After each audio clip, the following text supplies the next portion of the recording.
Lucky channel వీక్షకులందరికీ నా హృదయపూర్వక శుభాభివందనములండి.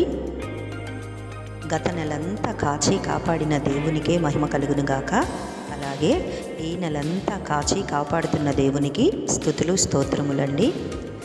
ఈ నెల దేవుని వాగ్దానము హబక్కూకు గ్రంథం 3వ అధ్యాయంలో 2వ వచనము. యెహోవా, నిన్ను గూర్చిన వార్త విని నేను భయపడుచున్నాను. యెహోవా, సంవత్సరములు జరుగుచుండగా నీ కార్యము నూతనపరచుము.